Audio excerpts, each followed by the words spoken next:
نون league کے ساتھ اتحاد بنا کے جائیں گے. یہ آپ لوگوں نے شاید یا کچھ دوستوں نے اسیوم کیا تھا. پی ڈی ایم کا حصہ بھی ہم نہیں تھے, ان کا کولیشن گورنمنٹ کا حصہ ضرور تھے, مگر پی ڈی ایم کی وہاں کے پارٹیز ہم نہیں تھے. ہم نے آئی تھنک 2022 سے پہلے ہی 2021 میں ہم نے پی ڈی ایم کو خیر آباد کر دیا تھا. پھر ماحول ایسا ہو گیا ملک کا اور نو کانفیڈنس ووٹ کے لیے جب ضرورت پڑی ساتھ بیٹھنے کی تو ہم ساتھ بیٹھے. پر یہ امپریشن دینا کسی کی بھی طرف سے کہ پیپلز پارٹی اور نون لیگ یا کسی بھی اور پارٹی نے کوئی معاہدہ کیا تھا کہ اگلا الیکشن بھی ساتھ لڑیں گے, یہ ایک میرلی اسمپشن تھا, اور یہ اسمپشن ابھی ظاہر سی بات ہے غلط ثابت ہو رہا ہے. پاکستان پیپلز پارٹی کا ایک الگ مینیفیسٹو ہے, الگ سیاست ہے پاکستان پیپلز پارٹی کی, اور ہم اسی مینیفیسٹو کو لے کے اپنے ووٹرز کے پاس جائیں گے. آپ کہہ رہے ہیں کہ لوگ نون لیگ جوائن کر رہے ہیں, پیپلز پارٹی جوائن نہیں کر رہے, میں ڈس ایگری کروں گا. سندھ کے بہت بڑے بڑے نام پیپلز پارٹی جوائن کر چکے ہیں, انکلوڈنگ جو مہر فیملی ہے, صرف علی گور مہر نہیں, شکارپور کی بھی جو مہر صاحب ہیں وہ بھی آ گئے, شہریار مہر صاحب اور ان کے والد. پھر بلوچستان سے بڑے بڑے political figures Peoples Party join کر چکے ہیں. پنجاب سے بھی ماضی میں ندی حسن چند صاحب واپس آ گئے. تو ابھی تو دیکھیں الیکشن میں 3 مہینہ ہے, الیکشن کے دن تک بہت ساری چیزیں چینج ہوتی رہتی ہیں. الیکشن والے دن ہی پتہ چلے گا کہ کون کتنا پانی میں ہے. ہم تو بہت کانفیڈنٹ ہیں. آج بھی بلاول بھٹو صاحب کا جو جلسہ ہوا ہے مٹھی میں, عوام کا ایک سمندر تھا, اور نون لیگ کا آئی تھنک جو مینار پاکستان والا جلسہ تھا اس سے بھی بڑا تھا. اگر آپ دکھائیں ویژول سائڈ بائی سائڈ تو آئی ایم شیور آپ کے جو ویورز ہیں وہ بھی اگری کریں گے کہ حالانکہ ہمارا لیڈر 4 سال کے بعد واپس نہیں آیا, ہمارے لیڈر بیچ میں بھی تھر پار کر جا چکے ہیں تھرکول پروجیکٹ کے لیے اور بھی دیگر پروجیکٹس کے لیے, مگر پھر بھی اتنا بڑا عوام کا ایک سمندر ان کو ویلکم کرنے کے لیے یہاں پہ موجود تھا. تو عوام کس کے ساتھ ہے یہ تو صاف ظاہر ہے. ابھی انشاءاللہ 30 نومبر کو ہم کوئٹہ میں ایک بہت بڑا جلسہ کرنے جا رہے ہیں. پھر بلوچستان کی صورتحال بھی اس کے بعد واضح ہو جائے گی, and I am sure elections تک یہ سلسلہ جاری رہے گا. 27 دسمبر کو بھی جس طرح آپ کو پتہ ہے کہ بی بی کی شہادت کی برسی ہوتی ہے, تو وہاں پہ بھی آپ دیکھیں گے ایک بہت بڑا عوام کا ایک سمندر ہوگا. پھر جنوری کا پورا مہینہ پڑا ہوا ہے, اور فیب 8 کو اگر الیکشن ہے تو I think up till Feb 7 ہم کوشش کرتے رہیں گے, اور پھر 8 تاریخ کو آدھا جو محنت ہوتی ہے وہ الیکشن والے ڈے کے لیے جو پارٹیز ہیں وہ سنبھال کے. پنجاب کی حد تک اگر پنجاب کا بیٹل گراؤنڈ دیکھا جائے تو وہاں پر آپ کی پارٹی کی ویک فوٹنگ ہے. جی دیکھیں ہسٹوریکلی ہم نے وہاں پہ پچھلے 2 الیکشنز میں اتنا کوئی خاص پرفارم نہیں کیا ہے, مگر آصف زرداری صاحب نے وہاں پہ بڑی بڑی سیاسی شخصیات سے ملاقاتیں کی بھی ہیں اور اچھا خاصا ٹائم وہاں پہ گزارا ہے. یہاں تک کہ جو مخدوم فیملی ہے ساؤتھ پنجاب کی, انہوں نے بھی کافی لوگوں سے دوستوں سے رابطہ کیا ہے. لیٹ سی ابھی وہی جس طرح میں عرض کر رہا تھا کہ ابھی 3 مہینے ہیں الیکشنز میں, آلموسٹ 3 مہینے تھوڑا سا کم رہ گئے, تو انشاءاللہ الیکشن کے دن واضح ہو جائے گا کہ کون کتنے پانی میں ہے اور عوام کس کے ساتھ کھڑی ہوئی ہے. ٹھیک, علی گور بلوچ صاحب آپ کی طرف آتے ہوئے, کون کتنے پانی میں ہے, الیکشن میں بڑا وقت ہے, آہستہ آہستہ اس کا اندازہ ہو جائے گا, اور آپ کی پارٹی کی لیڈرشپ کو یہ ہمیشہ سے ہی یہ تانا تو پڑتا رہے گا کہ جب مشکل وقت آتا ہے پارٹی پر یا خود پر لیڈرشپ کے لیے تو ملک سے فرار ہو جاتے ہیں, اور جب معاملات طے ہو جاتے ہیں تو واپس لوٹ آتے ہیں. بسم اللہ الرحمن الرحیم. پہلے تو میں معذرت چاہتا ہوں, آپ کو اسکائپ پہ نہیں جوائن کر سکا, گاڑی میں وہ سفر کے دوران. دوسرا علی ممتاز, دیکھیں بات یہ ہے کہ گمول صاحب بات کر رہے تھے, میں ان کی بہت ساری باتوں سے تو اتفاق کرتا ہوں کہ ظاہر ہے کہ ہم وہ تمام پولیٹیکل پارٹیز ہیں جو الگ الگ الیکشن مینیفیسٹو رکھتی ہیں, ایک دوسرے کے مد مقابل الیکشن کانٹیسٹ کرتے ہیں, اور ظاہر ہے کہ جب الیکشن کانٹیسٹ کرتے ہیں امیدوار اپنے اپنے حلقوں میں اور پولیٹیکل پارٹیز ظاہر ہے کہ صوبوں میں مرکز میں, تو پھر پولیٹیکل پارٹیز میں ایک دوسرے کے اوپر الزامات بھی لگانے ہوتے ہیں, اپنی کارکردگی بھی بتانی ہوتی ہے, دوسرے کی کارکردگی پر تنقید بھی کرنا ہوتی ہے. تو ظاہر ہے یہ سارا کچھ انتہائی خوشگوار ماحول میں تو نہیں ہو سکتا, لیکن جو میسر ماحول ہے اس میں پی ایم ایل این کی کوشش یہ ہے کہ چونکہ ہم پیپلز پارٹی کے ساتھ اپوزیشن میں بھی اتحاد میں رہے, حکومت میں بھی اتحاد میں رہے, اور اب بھی اچھا ورکنگ ریلیشن شپ ہے, تو ہماری گمول صاحب تو انتہائی میں سمجھتا ہوں کہ مناسب باتیں کر رہے تھے، لیکن ان کے پارٹی کے لوگ جو ہیں وہ کافی زیادہ رف لینگویج بھی یوز کرتے ہیں. صرف ان کی پارٹی کے لوگ علی گور بلوچ صاحب؟ نہیں، میں اس لیے یہ بات کر رہا ہوں ریگارڈنگ PMLN. تو ایز اے پارٹی ہماری کوشش ہے کہ ہم پیپلز پارٹی کے ساتھ وہ لینگویج استعمال نہ کریں، کیونکہ لیڈرشپ کے ساتھ ہم اسمبلیوں میں بھی ظاہر اکٹھے تھے، تو سب کے ساتھ ایک رسپیکٹ کا طریقہ. میں سمجھتا ہوں کہ تنقید کرنا تو بڑی اچھی بات ہے، اپنی کارکردگی بتانا، دوسرے پہ تنقید کرنا، یہ سارا کچھ ہونا چاہیے، لیکن اس کے لیے اچھے الفاظ کا چناؤ بھی کیا جا سکتا ہے. ضروری نہیں ہے کہ ایک دوسرے پر دوسرے الزامات لگائے. لیکن آپ نے ہماری لیڈرشپ کے بارے میں پوچھا. دیکھیں علی ممتاز، بات یہ ہے کہ نواز شریف صاحب تو وہ لیڈر ہیں کہ جنہوں نے ہمیشہ قانون اور آئین کی حکمرانی پر یقین رکھا ہے.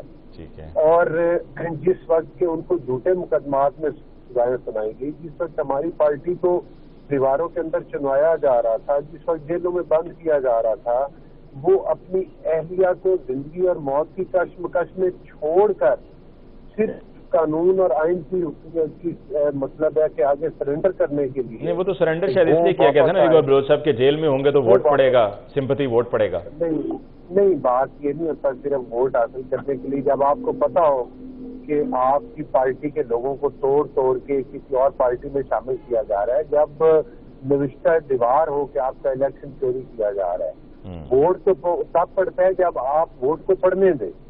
لیکن جب آپ ووٹ چرا رہے ہوں تو پھر ووٹ پڑنے والی باتیں تو ختم ہو جاتی ہیں. ٹھیک ہے. تو ظاہر ہے کہ مطلب ہے کہ وہ واپس آئے، سرنڈر کیا. نہ صرف وہ جیل میں رہے، اپنی بیٹی کے ساتھ رہے. وہ اذیتیں، وہ مشکلات، آپ کو یاد ہے جو نعرے لگائے جاتے تھے، ہم نے AC بند کروا دوں، میں یہ کروں گا، وہ کروں گا. آج آپ جیل میں دیکھیں دیسی مرغیاں، بکرے، جناب اتنا اس کو وسیع کر دیں، جم بنا دیں، یہ کرے.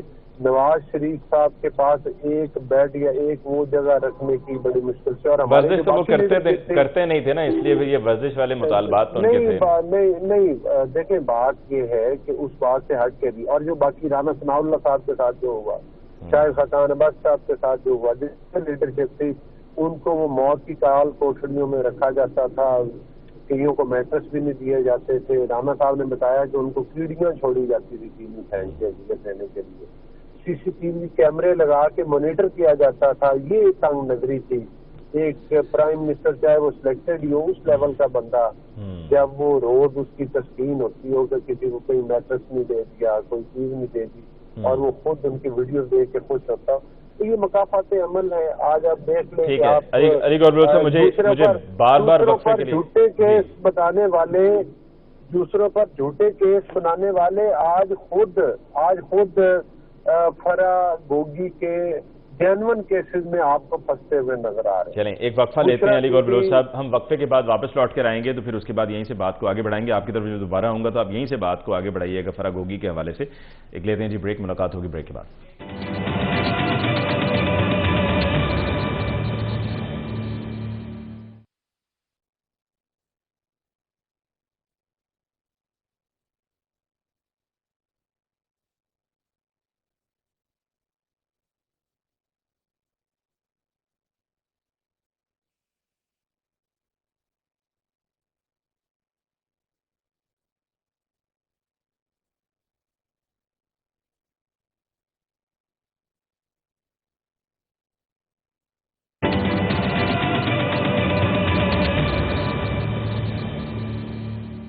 Welcome back after break. Discussion کو آگے بڑھاتے ہوئے اب اکانومی کی بات کرتے ہیں. سیاسی معاملات تو یقیناً پورا سال چلتے رہتے ہیں، لیکن اور سیاست، اکانومی سیاست آپس میں کنیکشن بھی ہے. جیسے کہ پروگرام کی ابتدائی میں نے کہا کہ 10 اپریل سن 2022 سے ہم یہی سنتے آ رہے ہیں کہ جی پولیٹیکل سٹیبلٹی ہوگی تو اکنامک سٹیبلٹی آئے گی. تو اب الیکشنز کا ٹائم قریب ہے، 8 فروری کی تاریخ کا اعلان ہو چکا ہے. تو کیا الیکشنز کے بعد اکنامک سٹیبلٹی گارنٹیڈ ہے؟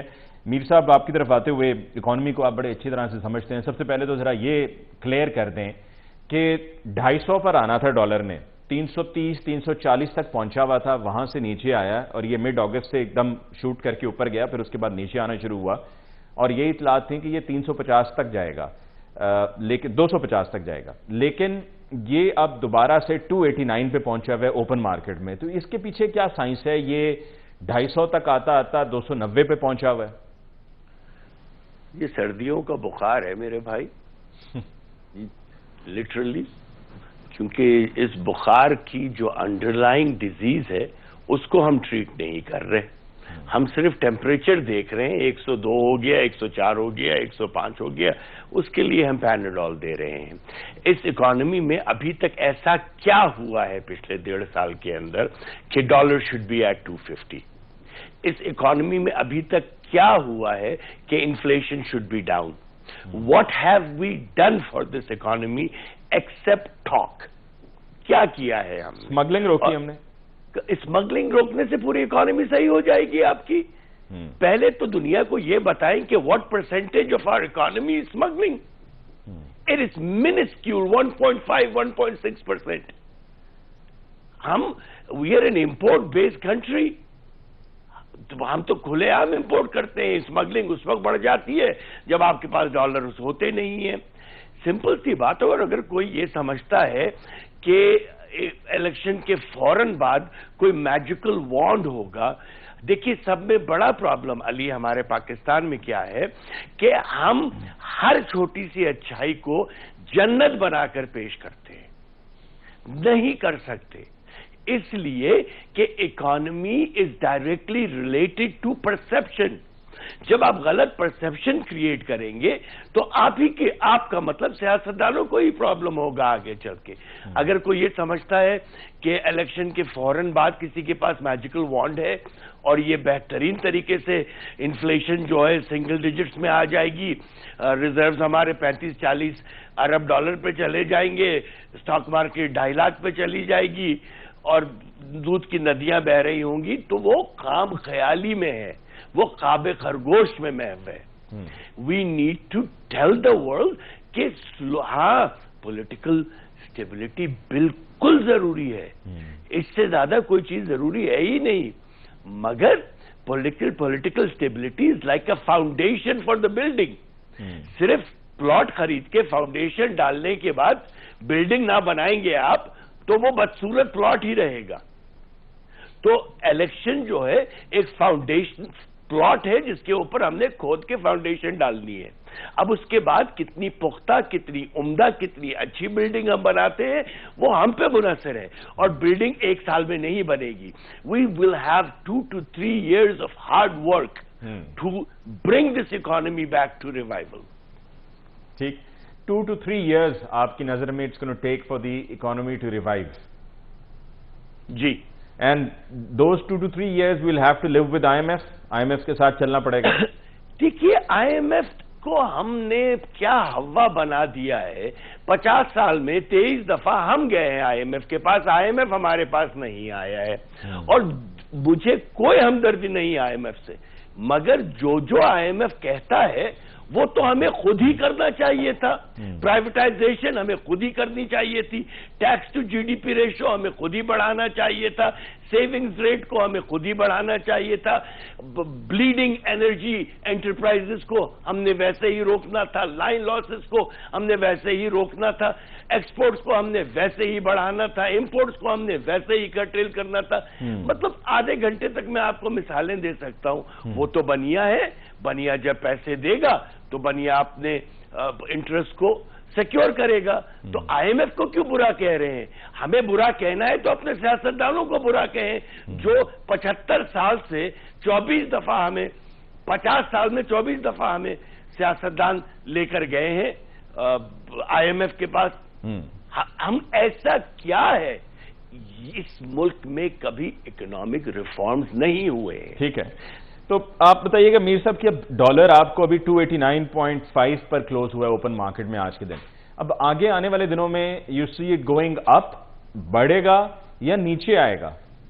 دیکھیے مجھے نیچے آتا نہیں لگ رہا، اور میرے پاس 1000 وجوہات ہیں یہ بات کہنے کی۔ کیا ہوا ہے کہ جس کی وجہ سے نیچے آئے گا؟ مجھے یہ بتائیے آپ، پچھلے 1.5 مہینے میں صرف اسٹاک مارکیٹ کے اوپر جانے کے علاوہ کیا ہوا ہے؟ اور سٹاک مارکیٹ بھی جو اوپر گئی ہے، لوگ بیوقوف اس لیے بن رہے ہیں کہ یہ سٹاک مارکیٹ کی ویلیویشن $100 بلین تھی، اس وقت تو $30 بلین بھی نہیں ہے ڈالر ٹرمز کے اندر، تو اس میں کوئی اتنی خوشی کی بات نہیں ہے۔ یہ مارکیٹ جب پلٹ کے 140 170 1,70,000 پہ جائے گی تو تب بریک ایون ہوں گے ہم۔ تو ایسے ہے جیسے میرے پاس 10,000 روپے تھے، وہ گر گئے، اس کے بعد کسی نے مجھے 500 کا نوٹ دے دیا۔ ٹھیک، تو بڑھتے بڑھتے کہاں تک آپ کو ڈالر جاتا ہوئے نظر آ رہا ہے؟ مجھے نہیں، دیکھیے would be speculation, I could be right, I could be wrong, but I think it should cross 300 and settle دیر۔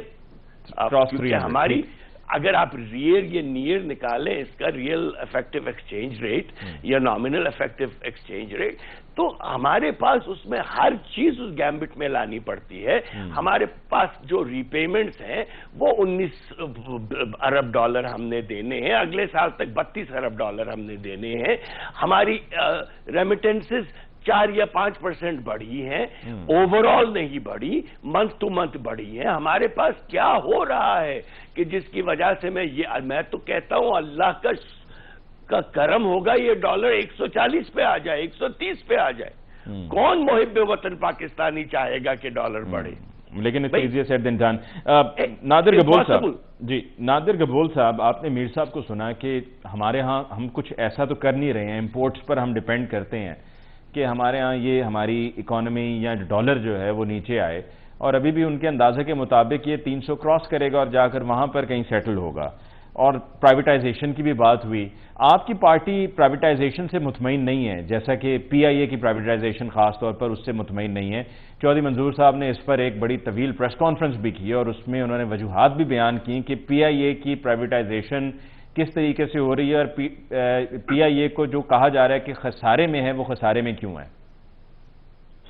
دیکھیے، پی آئی اے کو پرائیویٹائز کرنا سولوشن اس لیے بھی نہیں ہے، اس سے بہت سارے لوگوں کے جو چولہے ہیں نا وہ بجھ جائیں گے۔ At the end of the day politicians جو ہے، ہماری ذمہ داری ہوتی ہے کہ اپنے جو ہمارے ووٹرز ہیں، ہمارے جو کانسٹیٹوئنٹس ہیں، ان کو ہم نے ریلیف دینا ہے، نہ کہ ان کے ہم نے بچوں کے منہ سے نوالے چھیننے ہیں۔ تو آصف زرداری صاحب نے بھی اس پہ بہت دفعہ بات کی ہے کہ پی آئی اے کو کیوں نہیں ہم بیٹر ایفیشینٹ بنا سکتے ہیں۔ ماضی میں بھی اگر وہ ایفیشینٹ رہا ہے تو دوبارہ بھی اس کو ایفیشینٹ بنا سکتے ہیں۔ ہمارے ساتھ سیاست کھیلی گئی ہے جو پی ٹی آئی میں تھا، اس میں آپ کو یاد ہوگا کس طرح ہماری ایک منسٹر نے جو اسی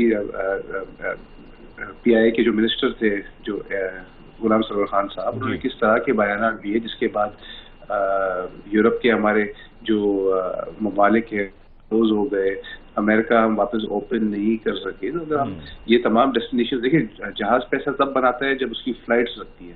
اب ہماری فلائٹ ہی ساری بند پڑی ہوئی ہے۔ اب ہم اپنے پرانے جو روٹس ہیں اگر ان کو دوبارہ بحال کرنے میں کامیاب ہو جاتے ہیں تو P I A once again can be very profitable. اگر ایئر بلو پروفیٹیبل ہو سکتا ہے، یا اس سے پہلے جتنے بھی جہاز اور ایئر لائنز آئے تو وائی ناٹ پی آئی اے کے جو اچھا نادر گبول صاحب، آپ کی نظر میں پی آئی اے کی پرائیویٹائزیشن کے پیچھے جس طریقے سے پرائیویٹائز کیا جا رہا ہے، جس پر آپ کی پارٹی کو اعتراض بھی ہے، اس کا کیا نون لیگ سے بھی کوئی کنیکشن ہے؟ Noon League is behind this privatisation?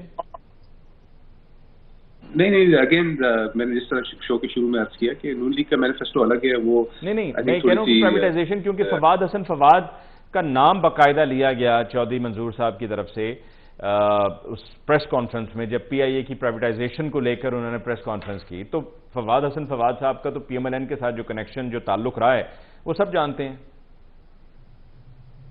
نہیں، فواد حسن فواد تو ابھی آئے نا، ہم تو پچھلے 20-25 سال سے ہمارا جو موقف ہے پی آئی کی پرائیویٹائزیشن کے بارے میں وہ سیم ہی ہے، اور وہ یہی ہے کہ ہم لوگوں کے روزگار کو نہیں چھین سکتے۔ فواد حسن فواد ہوں یا کوئی اور بھی ہو، نون لیگ کی اپنی پالیسیز ہیں، وہ شاید بلیو کرتے ہیں کہ تمام جو ادارے ہیں سرکاری ان کو پرائیویٹائز کر دینا چاہیے، بٹ ہم یہ نہیں سمجھتے۔ ہم سمجھتے ہیں کہ ریاست ماں ہوتی ہے اور ماں کا کام ہوتا ہے کہ بچوں کو بیٹھ کر کھلائے۔ تو again I would like to repeat the words of Asif Zardari صاحب کہ out of the box solution ہم نے ڈھونڈنے اور دوبارہ سے ان انسٹیٹیوشنز کو ہم نے پروفٹ میکنگ بنانا ہے۔ ٹھیک ہے، we've got to take a G break over here. Break کے بعد واپس لوٹ کر آئیں گے تو علی گور بلوچ صاحب کی طرف ہم جائیں گے، ہمارے ساتھ رہیے۔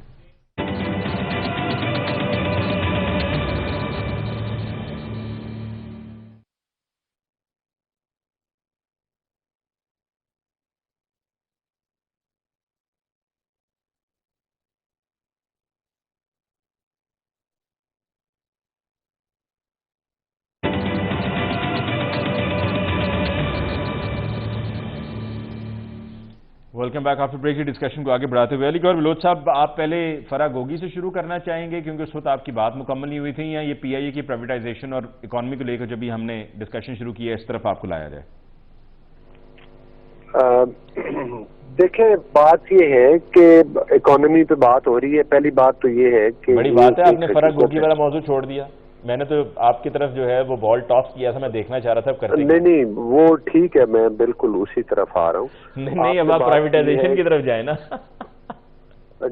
جی دیکھیں پرائیویٹائزیشن پہ تو میرا بالکل یہ کلیئر موقف ہے کہ جو ظاہر ہے جو ایسے ادارے جو ہمارے لیے ایک وائٹ ایلیفینٹ بنے ہوئے ہیں اور جن کی وجہ سے ہمیں اربوں روپے جو ہے وہ ہمارے قومی خزانے سے ان کو چمکنے پڑتے ہیں اور وہ مسلسل خسارے میں جا رہے ہیں, ان کو بالکل پرائیویٹائز ہونا چاہیے.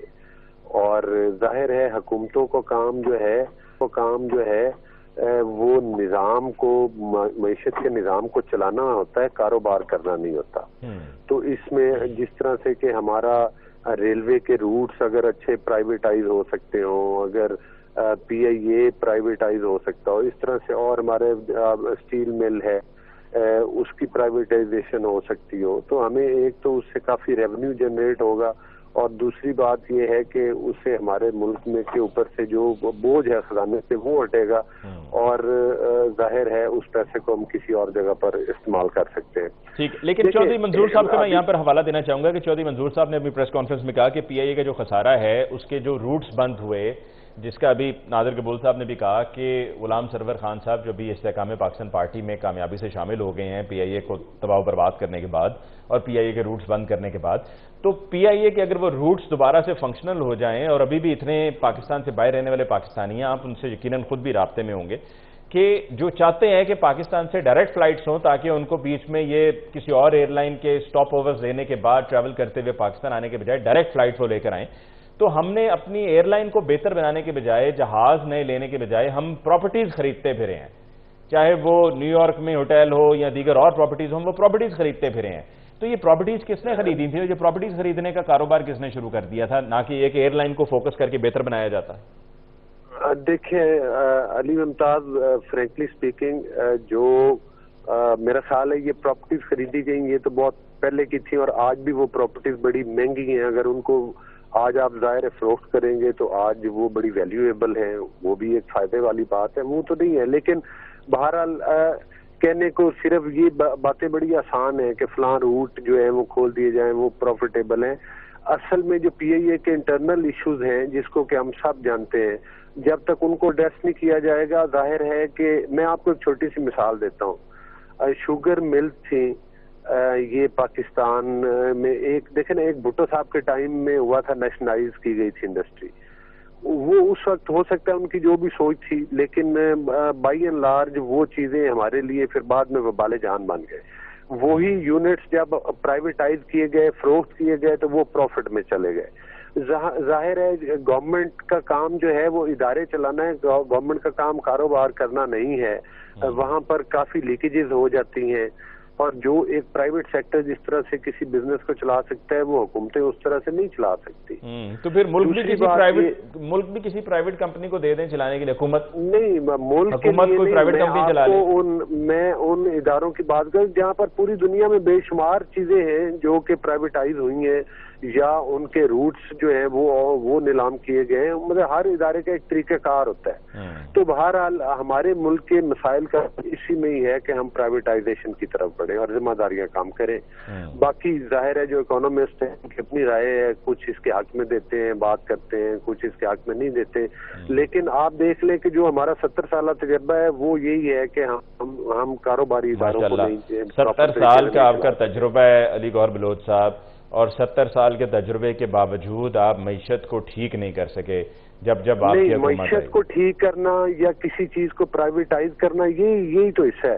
ہم کیوں ٹھیک نہیں کر سکے؟ جو 2013 میں ہمیں چیلنجز تھے, جس میں ہمیں بالکل اکانومی کا تھا, جس میں ہمیں لوڈ شیڈنگ کا تھا, جس میں ہمیں باہر کی انویسٹمنٹ کا تھا, جس میں ہمیں انڈسٹری کو چلانے کا تھا, ہم نے 2013 سے 18 تک ڈیلیور کیا ہے, اور عوام اس چیز کے لیے ہم پر اعتماد کرتے ہیں. اور آپ نے دیکھا کہ ہم نے وہ جو اندھیرے تھے ان کو ختم کیا، بجلی پیدا کرنے کے کارخانے اس ٹائم میں لگے، بجلی کے ریٹس ہم نے کنٹرول رکھے، ڈالر کی قیمتیں کنٹرول رکھی، G D P growth rate بہتر ہوا، سی پیک جیسا پروجیکٹ آپ کے ملک میں آیا۔ تو دیکھیں یہ، لیکن اگر یہ چیزیں جس طرح سے کہ ہم مساق معیشت کی بات کرتے ہیں جو کہ شہباز شریف صاحب نے تو اس وقت بھی کی جب کہ ہمارے اوپر ہمیں وکٹمائز کیا جا رہا تھا، لیکن اس کے باوجود ہم نے مساق معیشت کی بات کی۔ کس کے ساتھ کریں گے آپ مساق معیشت؟ ظاہر ہے جو بھی اب گورنمنٹس آئیں گی، جو بھی پولیٹیکل پارٹیز ہیں، جب یہ اب الیکشن کے بعد اکٹھی ہوں گی، چاہے وہ اپوزیشن میں ہو یا حکومت میں ہو۔ مساق معیشت ساری جماعتیں تو اکٹھی حکومت میں تھی، مساق معیشت تو آپ نے پی ٹی آئی سے ہی کرنا تھا نا، صرف پی ٹی آئی وہ جماعت تھی جو حکومت میں نہیں تھی۔ تو ہم نے تو پی ٹی آئی کو اس وقت آفر کیا تھا جب ہم اپوزیشن میں تھے، اور ہماری اس بات کو مذاق میں اڑا دیا گیا تھا، ہماری اس بات کو ہماری کمزوری سمجھا گیا تھا۔ لیکن دیکھیں ہم نے تو ملک و قوم کے لیے ہمیشہ سے آفر کیے ہیں۔ دوسری بات یہ ہے کہ معیشت کیسے ٹھیک ہوگی جب فرق ہوگی جیسے سکینڈلز اور خواتین کا نیکسس بنا کے پنجاب کو لوٹا گیا، پاکستان کو لوٹا گیا، کرپشن کے بڑے بڑے قصے آئے۔ یہ تو وہی پارٹی تھی نا جو باقی سب سیاسی پارٹیوں کو چور چور کہتے تھے اور خود ایسے سمجھتے تھے کہ جیسے کہ وہ کوئی فرشتے ہیں۔ یہی مطلب ہے کہ اچھا چلیں ایسا کر لیتے ہیں علی گور بلوچ صاحب کہ آپ کی حکومت جب نواز شریف صاحب پہلی بار وزیر اعظم بنے تو اس وقت آپ کی حکومت آئی تو آپ اپنی حکومت میں آ کر کیسز بناتے رہے، اور آپ نے پیپلز پارٹی کو، زرداری صاحب کو، محترمہ بے نظیر بھٹو کو، آپ لوگوں نے ان کو چور چور کہا۔ پھر اس کے بعد پیپلز پارٹی کی گورنمنٹ آ گئی، پھر وہی سب کچھ ویسے چلتا رہا۔ پھر اس کے بعد جب آپ کی دوبارہ حکومت آئی تب بھی یہی ہوا۔ اچھا پھر آہستہ آہستہ آگے بڑھتے گئے تو ایک ایک کر کے وہ تمام کیسز صاف ختم ہوتے گئے۔ آپ کے بھی اوپر بنائے گئے کیسز، آپ کی جماعت کی لیڈرشپ کے اوپر بنائے گئے کیسز اب ختم ہو رہے ہیں، آزاد فضاؤں میں سانس لے رہے ہیں۔ یہی کچھ گھوم کے ایک دفعہ پھر ہوگا، اور اس دفعہ جب ہوگا تو وہ پی ٹی آئی کے ساتھ ہوگا۔ تو پھر ہم بار بار کیا خود سے بھی ہم شرمندہ نہیں ہوتے ہیں کہ یہ ہم کہتے ہیں بڑھ چڑھ کے آج ہم نے نواز شریف صاحب کو چور کہنا شروع کر دیا، پھر ہم نے زرداری صاحب کو کہنا چور شروع کر دیا، اب ہم نے پی ٹی آئی کو اور عمران خان کو چور کہنا شروع کر دیا، تو کل کو جو ہے یہ بھی صاف ہو جائیں گے، یہ بھی لانڈر ہو جائیں گے۔ دیکھیں بات یہ ہے کہ انتہائی معذرت کے ساتھ جس طرح سیاست دانوں کا ہے اسی طرح سے ہمارے کچھ میڈیا کے دوست ہیں، ان کا بھی کسی خاص طرف ٹلٹ ہے۔ جو بات آپ کر رہے ہیں اکثر وہ لوگ کرتے ہیں، میں آپ کی بات تو نہیں کر رہا جن کا ایک خاص طرف ٹلٹ ہوتا ہے، بڑا برا کرتے ہیں، برے لوگ ہیں۔ میری اب بات مکمل ٹلٹ والے بڑے برے، ان کے نام بھی ضرور لیجیے گا علی گور بلوچ صاحب۔ ہاں میری سر گزارش، ہاں نہیں سر میری گزارش سن لیں۔ دیکھیں بات یہ ہے کہ یہی بات ہے کہ جب ہم مطلب حقیقت کی جڑ تک نہیں پہنچنا چاہتے اور ہم اس کے لیے اس قسم کی منطق جو ہے وہ اختیار کر لیتے ہیں کہ جناب فلان کل کو جو ہے چیئرمین پی ٹی آئی اور اسی پارٹی کے ساتھ بھی ایسے ہوگا کہ ان کو بھی پھر گنگا نہ لایا جائے گا۔ دیکھیں بات یہ ہے کہ ہمارے اوپر کیسز بنے، عدالتوں میں کیسز چلے، نیب وہاں سے بھاگتا رہا، گواہیاں وہاں پر نہ آئیں، شہزاد اکبر جو کہ خود ہم پر الزام لگاتا تھا اور میڈیا پر آ کر بڑے بڑے پیپر لہراتا تھا، وہ کہتے کھودا پہاڑ اور نکلا چوہا۔ براڈ شیٹ کیس دیکھ لیں، خود وہ رنگے ہاتھوں وہاں سے کمیشن مانگتے ہوئے پکڑے گئے ان کیسز کے اندر، اور بین الاقوامی عدالتوں سے بھی ہمیں مطلب ہے کہ بریت ملی۔ پھر آپ جو فرق ہوگی جیسے کیسز، جو توشہ خانہ جیسے کیسز، فارن فنڈنگ جیسے کیسز، رنگ روڈ جیسے کیسز، سونامی ٹیز کے نام پر اربوں روپے کو کھایا گیا۔ آپ کی نا بات کو میں کاٹنا نہیں چاہ رہا تھا، خدا کی قسم سے میں آپ کی بات کو نہیں کاٹنا چاہ رہا تھا، لیکن میں صرف بیچ میں اس لیے انٹرپٹ کر رہا ہوں، میں صرف اس لیے انٹرپٹ کر رہا ہوں بیچ میں کہ آپ کی باتوں میں اتنی بوریت ہے کہ ناظر قبول صاحب کو نیند آنا شروع ہو گئی ہے۔ نہیں آپ کو فیل ہوگی، آپ کو فیل ہوگی، ظاہر ہے وہ مطلب ہے کہ اب آپ کی پسند کی باتیں نہیں ہیں علی ممتاز نہیں، میں نے یہ کہا ہے بات مکمل کریں، میں کاٹنا نہیں چاہ رہا ہوں، لیکن میں نے تو ناظر قبول صاحب کی طرف بات کو لے کر گیا کہ ظاہر ہے آپ کو بوریت ہوگی۔ دیکھیں مجھے نہیں، وہ تو جی دیکھیں گزارش یہ ہے کہ یہ بڑے اوپن اینڈ شٹ کیسز ہیں اور ظاہر ہے کہ آپ نے مطلب ایک پارٹی کو نہ صرف اقتدار کے اوپر اس وقت مسلط کیا تھا اور پھر اس کے بعد ان کو فری چٹ دی تھی کہ وہ جتنی مرضی کرپشن کرے، جو مرضی کرے، ان کو پوچھنے والا کوئی نہیں ہوگا، اور وہ سمجھتے بھی یہی تھے. یہی تو وجہ تھی کہ بزدار جیسے بندوں کو چیف منسٹر بٹھایا گیا، چھو منتر کے ذریعے حکومتیں چلائی جاتی تھیں.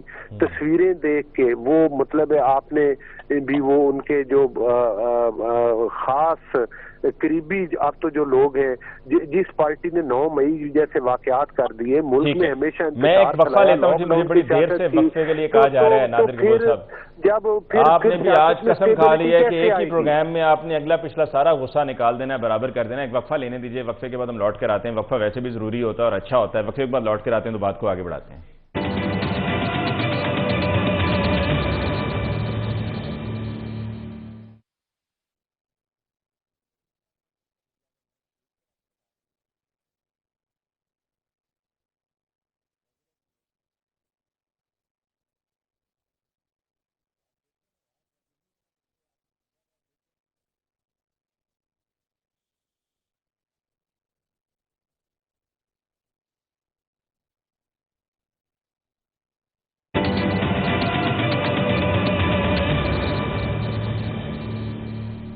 Welcome back after break. کی ڈسکشن کو آگے بڑھاتے ہوئے میر محمد علی خان صاحب، اب معیشت کی اگر ہم بات کریں تو فیول کا کم ہونا، ڈالر کا اوپر جانا پر فیول کا کم ہونا، از اٹ بیکاز کہ یہ ہماری پہلے کی پرچیز ہے جب ڈالر نیچے تھا؟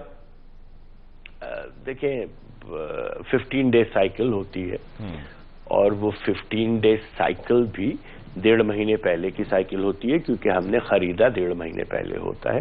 اگر ہم نے خام آئل خریدا ہے تو اس کو ریفائن ہونا پڑتا ہے، اور اگر ہم نے ریفائنڈ آئل خریدا ہے تو 35-40 دن کی تو سی وائج ہوتی ہے جب تک یہ آتا ہے.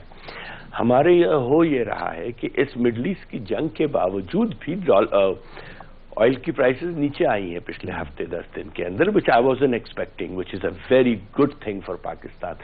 مگر ہو کیا رہا ہے، ایک سیسو بن گئی ہے ہمارے یہاں. ادھر سے آئل کی پرائسز نیچے آئی، ادھر سے ڈالر کی پرائس اوپر چلی گئی، تو ہم اینڈ یوزر کو کوئی فائدہ ہو نہیں رہا ہے اس چیز کا. اینڈ یوزر کو اس کا کوئی فائدہ نہیں ہو رہا؟ کہاں سے ہو رہا ہے؟ فیول کی ریلیف، اگر جو فیول کی ریلیف ہے وہ اٹ سیلف بھی تو ایک فائدہ ہے. دیکھیے فیول کی ریلیف ہوتی رہے نا.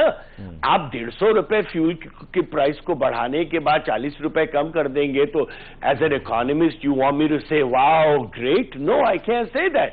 اور دوسری یہاں پہ بات بیچ میں چلی ہے پی آئی اے کی، میں پرائیویٹائزیشن کی میں تھوڑا سا کچھ کہنا چاہوں گا کہ سب میں پہلے میرے دونوں سیاسی بھائیوں سے معذرت کے ساتھ کہ پرائیویٹائزیشن تو ہونی ہی چاہیے. A government should never be in the business of running businesses. Simple. Margaret Thatcher اگر نہ ہوتی تو لندن انگلینڈ اس وقت تباہی کے کنارے پہ ہوتا. She was named the Iron Lady because in spite of all the opposition she privatized everything. ہمارے یہاں یہ کہہ رہے ہیں کہ اس کو صحیح کر دیں. کسی نے کوئی 15 پیج بھی پڑھے ہیں کبھی پی آئی اے کے بارے میں؟ میرا گلا سیاستدانوں سے یہ ہوتا ہے کہ رٹی رٹائی چیزیں آ کے بتا دیتے ہیں. 538 people per plane Pakistan has. We don't have money to pay the landing rights and landing fees. We do not have new equipment, جس کو فضائی لینگویج میں equipment کہا جاتا ہے، جس کو آپ پلین کہتے ہیں. ہمارے پاس وہ لانگ ہال کے پلینز نہیں ہیں، ہمیں کوئی لیز کرنے کو تیار نہیں ہے. ہم نے سیاسی بھرتیاں کی ہیں اس کے اندر، اور میرے بھائی کہہ رہے تھے کہ ریاست ماں ہوتی ہے. ریاست کوئی ماں نہیں ہوتی. اوکے، نہ باپ ہوتی ہے نہ ماں ہوتی ہے. ریاست ہوتی ہے. یہ تھوڑی ہے کہ اگر 6 بچے ہیں تو ریاست ایک بچے کا گلا گھونٹ کے 5 کو کھلا دے اور اس کو ماں کہیں گے. یہ کس قسم کی ماں ہے بھائی کہ پی آئی اے کو بچانے کے لیے پورے ملک کی ایسی کی تیسی معیشت کی آپ کر دیں اور یہ کہے ریاست؟ یہ پرانی افسانوی باتیں ہیں جو یہ ینگ پولیٹیشین بچے میرے کرنے لگے ہیں. ریاست کوئی نہیں ہوتی ماں، نہ باپ ہوتی ہے نہ ماں ہوتی ہے. ہم نے دیکھ لیا 75 سال میں. دنیا میں یہ افسانوی باتیں صرف پاکستان میں سنائی دیتی ہے. This is all emotional blackmail. کبھی دنیا میں کہیں آپ نے سنا ہے oh the state is like your mother? کہیں سنا ہے آپ نے؟ ہنسیں گے اگر میں امریکہ میں جا کے کہوں دے ول سے shut up and pay taxes, I am neither your mother Noor your father. ہمارے یہاں نئی نئی چیزیں آئی ہوئی ہوتی ہیں، ہم نے ملک بچانا ہے، ہم نے یہ کون سا ملک خدا نہ کرے تباہ ہو رہا ہے جو بچانا ہے. ایک ہی پرانے منشور پہ پوری سیاست چل رہی ہے. کبھی زندگی میں آپ نے دیکھا ہے کسی پارٹی کا مینیفیسٹو 25 سال پرانا ہو، جبکہ حالات ہر 25 دن میں بدل رہے ہیں؟ دنیا کی کسی سیاسی پارٹی کا دیکھا ہے؟ ٹوریز کا دیکھا ہے، لیبر کا دیکھا ہے، ڈیموکریٹس کا دیکھا ہے، ریپبلکنز کا دیکھا ہے؟ واٹ منشور یار؟ منشور is like a constitution. America constitution 140 دفعہ امینڈ ہوا ہے. آپ کے مینیفیسٹوز امینڈ ہو رہے ہیں کبھی؟ وہی گھسی پٹی چیزیں لے کے ہم چل رہے ہیں. عجیب سا ماحول بنا ہوا ہے اس ملک کے اندر. کہتے ہیں معیشت کو صحیح کریں گے. کیسے کریں گے معیشت کو صحیح؟ جب ساتھ ہوتے ہیں تو کہتے ہیں یہ ہماری حکومت ہے، جب باہر نکلتے ہیں تو کہتے ہیں نہیں وہ پی ڈی ایم جو تھی وہ خباثت سے بھرپور تھی اور ہم نزاکت اور نفاست سے بھرپور ہیں. یہ جو بات ابھی آپ نے کی ہے پی ڈی ایم والی، نادر قبول صاحب، دس از ود ریفرنس ٹو جو آپ نے کہا کہ ہم پی ڈی ایم کا حصہ نہیں تھے، بس ہم حکومت کے اندر تھے، یعنی کہ آپ کولیشن پارٹنرز تھے، پارٹنرشپ تو آپ کی تھی. سو ایوری بڈی، مطلب بعد میں پھر nobody takes the blame, nobody accepts the responsibility. کیا یہی ہمارا ایشو مسئلہ رہا ہے کہ ہم رسپانسبلٹی، ہم اونرشپ نہیں لیتے ہیں، ہم اپنی ذمہ داری کو ایکسیپٹ نہیں کرتے ہیں، ہم دوسروں پر بلیمز کرتے رہتے ہیں؟ اور پھر جو بھی بات میں نے ایک اور بلوچ صاحب سے بھی کی، اس پر بھی نادر قبول صاحب بتائیے گا کہ کیا یہ ہمارے لیے لمحہ فکریہ نہیں ہے کہ جو آج ڈکلیئرڈ چور ہیں وہ کل کو کلیئر ہو جاتے ہیں، اور پھر جو نیکسٹ آ جاتے ہیں اس لیگ میں وہ بھی ایک وقت کے ساتھ، وقت گزرنے کے بعد وہ بھی کلیئر ہو جاتے ہیں؟ تو پھر یہ مذاق ہی بنتا ہے نا پوری دنیا میں ہمارا. دیکھیں مذاق تو واقعی میں پاکستان کا بن چکا ہے، بیکاز پاکستان میں جس طرح کے تجربات کیے گئے ہیں پچھلے 75 سالوں سے، کسی آئینی حکومت کو مسلسل اپنا ٹینیور پورا نہیں کرنے دیا گیا ہے. اور پہلی دفعہ سے پاکستان کی ہسٹری میں ایک آئینی طور سے رجیم چینج آیا ہے، تو اس کے اوپر بھی سوالیہ نشان کھڑا کر دیا. ہمارے تمام جو انٹرنیشنل ہمارے الائز ہیں ان کو ہم سے دور کر دیا گیا صرف اپنی سیاست بچانے کے لیے ایک پارٹی کی طرف سے. تو مذاق تو بنایا تھا ایک پارٹی نے، بٹ اللہ کا شکر ہے ابھی پاکستان بنسبت 2022 کے ایک بہت بہتر پوزیشن میں ہے. الیکشن کا ڈیٹ اناؤنس ہو چکا ہے جو کہ پاکستان پیپلز پارٹی کی ڈیمانڈ تھی. اگر پاکستان پیپلز پارٹی انسسٹ نہیں کرتی الیکشن کے ڈیٹ پہ تو شاید ابھی تک ایک بہت بڑا سوالیہ نشان ہوتا ہے الیکشن کے ہو رہے ہیں نہیں ہو رہے ہیں، انسٹیبلٹی کا ایک ماحول ہوتا. تو جہاں تک بلیم نہیں لینے کی بات ہے، دیکھیں پاکستان پیپلز پارٹی نے جہاں شہباز شریف صاحب کی کافی ساری چیزوں کو سراہا ہے، وہاں ہم نے کولیشن گورنمنٹ میں رہتے ہوئے ڈاکٹر صاحب نے اپنی سپیچز میں کرٹیسائز بھی کیا تھا کہ فار ایگزامپل جو فلڈ ریلیف فنڈز آئے تھے جو ہمارے انٹرنیشنل ڈونرز کی طرف سے، وہ سندھ کے پیسے ہولڈ کر دیے گئے تھے. پھر اس کے بعد جیسی ہماری یہ حکومت ختم کی انٹرم گورنمنٹ نے تمام جو جی نادر قبول صاحب کے سگنلز بریک ہو رہے ہیں. جی قبول صاحب اپنی بات مکمل کر لیجیے. ہم کمپلیمنٹ بھی کرتے ہیں. جی تو میں وہی عرض کر رہا تھا کہ آپ نے بہت محنت کی، دن رات کام کیا، اس کی وجہ سے کولیشن گورنمنٹ چلی. آپ کو پتہ ہے کولیشن گورنمنٹ جس کے اندر اتنی کوئی 9-11 پارٹیز ہیں، اس کو چلانا کوئی آسان کھیل تو نہیں ہے، کوئی آسان چیز تو نہیں ہے. یہاں پہ 2 یا 3 پارٹی سے کولیشن نہیں چلتا، انہوں نے 11 پارٹی سے کولیشن چلایا. تو یہ ایک بہت بڑی کامیابی تھی شہباز شریف صاحب کی کہ اپنے تمام الائز کو انہوں نے ساتھ لے کر چلا. اسحاق زار صاحب نے بھی بڑی محنت کی، ایک اسٹیبلٹی تھوڑی بہت لے کر آئی اکانومی کے اندر. مگر اگین وہی ہمارا پاکستان پیپلز پارٹی کا ڈیمانڈ ہے کہ الیکشنز جلد سے جلد ہو جائے. ابھی جو ڈیٹ آ گئی ہے انشاءاللہ اسی پہ الیکشنز ہوں گے. اس کے بعد پھر ایک گورنمنٹ جب واضح اکثریت لے کے اپنا مینڈیٹ لے کر آئے گی تو پھر وہ ایک بولڈلی ڈیسیجنز بھی لے سکے گی، ریمیڈیز بھی لے سکے گی، اور انشاءاللہ پاکستان کی معیشت کو اسٹیبلٹی لائے گی. اور پھر آئی ایم ایف کے بھی آئی تھنک جو ریویوز آ رہے ہیں اس کے لیے بھی یہی کہ ایک عوامی مینڈیٹ کی حکومت آئے، اس کے ساتھ ہی پھر بیٹھ کے ڈسکشن کیے جائیں. بہت بہت شکریہ نادر قبول آپ کا، شکریہ نادر قبول آپ کا، آپ کا شکریہ میر محمد علی خان صاحب، شکریہ میر محمد علی خان صاحب آپ کی بہت بہت شکریہ. ناظرین اس کے ساتھ ہی آج کے پروگرام کا وقت ختم ہونا چاہتا ہے. مجھے علی ممتاز کو آج کے پروگرام سے دیجیے اجازت. اللہ نگہبان.